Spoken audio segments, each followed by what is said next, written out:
Hello ನಮಸ್ತೆ, ನೀವು ನೋಡ್ತಾ ಇದ್ದೀರಾ ಡಿಂಪು ಯೂಟ್ಯೂಬ್ ಚಾನಲ್. ನಾನು ಈ ದಿನ 15 ಫೋನಿಕ್ಸ್ ರೂಲ್ಸ್ಗಳಲ್ಲಿ ಮೊದಲನೇ ರೂಲ್ನ ವಿವರವಾಗಿ ತಿಳಿಸ್ತಾ ಹೋಗ್ತೀನಿ.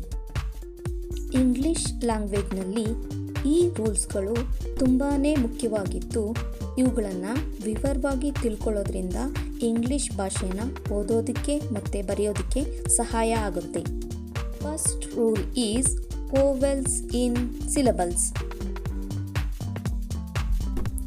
ಇಂಗ್ಲಿಷ್ ಲ್ಯಾಂಗ್ವೇಜ್ನಲ್ಲಿ 26 ಲೆಟರ್ಸ್ಗಳಿವೆ. ಅದರಲ್ಲಿ A, E, I, O, U ಈ 5 ಲೆಟರ್ಸ್ ವೋವೆಲ್ಸ್ ಆದರೆ, ಇನ್ನುಳಿದ B, C, D, F, G, H, J, K, L, M, N, P, Q, R, S, T, V, W, X, Y, Z ಈ 21 ಲೆಟರ್ಸ್ ಕಾನ್ಸೊನೆಂಟ್ಸ್ ಆಗಿವೆ. ವೋವೆಲ್ ಸಹಾಯ ಇಲ್ಲದೇನೆ ನಾವು ವರ್ಡ್ಸ್ ಫಾರ್ಮ್ ಮಾಡೋದಕ್ಕೆ ಆಗಲ್ಲ.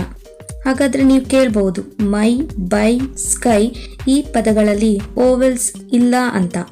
ಆದರೆ ವೈ ಸಿಲಬಲ್ನ ಎಂಡಿಂಗ್ನಲ್ಲಿ ಬಂದರೆ ವೋವೆಲ್ ಆಗಿ ಕನ್ಸಿಡರ್ ಆಗುತ್ತೆ. ಹಾಗಾಗಿ ಒಂದು ಸಿಲಬಲ್ ಆಗಬೇಕು ಅಂದರೆ ಅಲ್ಲಿ ಅಟ್ಲೀಸ್ಟ್ ಒಂದು ವೋವೆಲ್ ಇರಲೇಬೇಕು. ಅಂದರೆ ಒಂದು ಪದದಲ್ಲಿ ಒಂದು ಸಿಲಬಲ್ ಇರ್ಬೋದು ಅಥವಾ ಹೆಚ್ಚು ಸಿಲಬಲ್ ಇರ್ಬೋದು. ಮೊದಲಿಗೆ ನಾವು ಒಂದು ಸಿಲಬಲ್ ವರ್ಡ್ಸ್ ನೋಡೋಣ. ನೆಕ್ಸ್ಟ್ ಇದರಲ್ಲಿ ಇ ವೋವೆಲ್, ಫಸ್ಟ್ ಇದರಲ್ಲಿ ಎ ವೋವೆಲ್, ಫಸ್ಟ್ ಇದರಲ್ಲಿ ಐ ವೋವೆಲ್, ಲಾಸ್ಟ್ ಇದರಲ್ಲಿ ಎ ವೋವೆಲ್. ಇವೆಲ್ಲ 1 ಸಿಲಬಲ್ ವರ್ಡ್ಸ್ಗೆ ಎಕ್ಸಾಂಪಲ್ಸ್. 2 ಸಿಲಬಲ್ ವರ್ಡ್ಸ್ ನೋಡೋದಾದರೆ ಪೆನ್ಸಿಲ್ ಈ ವರ್ಡ್ನ ಸಿಲಬಲ್ಸ್ ಆಗಿ ಡಿವೈಡ್ ಮಾಡಿದ್ರೆ ಪೆನ್ ಸಿಲ್ ಅನ್ನೋ 2 ಸಿಲಬಲ್ಸ್ ಸಿಗುತ್ತೆ.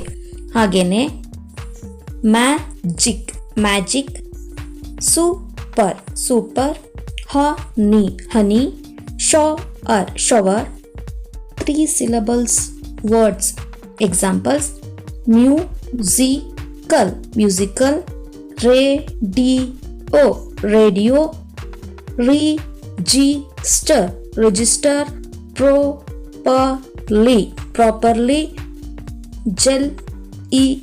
Fish jellyfish. ಹೀಗೆ ಒಂದು ವರ್ಡ್ನಲ್ಲಿ ಒಂದು ಅಥವಾ ಹೆಚ್ಚು ಸಿಲಬಲ್ಸ್ನ ನಾವು ಗುರುತಿಸ್ಬೋದು.